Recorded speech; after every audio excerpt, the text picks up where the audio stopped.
Halo teman-teman, kembali lagi bersama saya di channel Globin Tutorial.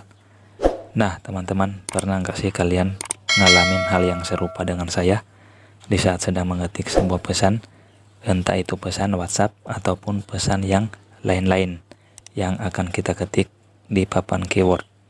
Kemudian teksnya berubah secara otomatis. Pasti kalian kesal kan ketika pesannya sudah terkirim, namun teksnya tidak sesuai dengan apa yang kita ketik.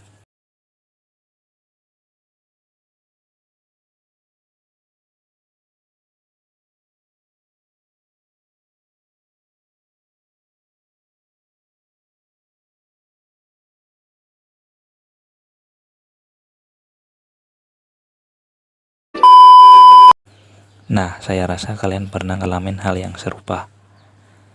Namun, teman-teman, di sini saya akan kasih tahu kalian ya, cara membuat teks yang ada di keyword tidak berubah. Tonton video ini sampai habis.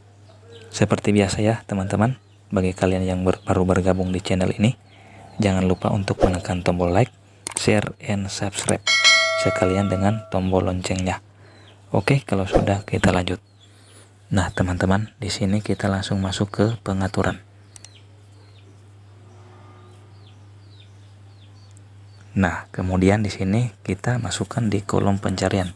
Nah, di sini di semua jenis handphone bisa ya. Jadi di sini di semua tipe HP bisa kalian gunakan ini ya, teman-teman. Jadi di sini kalian tinggal masukkan di kolom pencarian. Jadi teman-teman menyesuaikan saja dengan handphonenya masing-masing. Jadi di sini semua sama. Jadi di sini saya akan ketik bahasa. Nah, secara otomatis dia akan terkonek ya, teman-teman. Kemudian di sini kita scroll ke bawah. Nah, di sini kita pilih bahasa keyboard.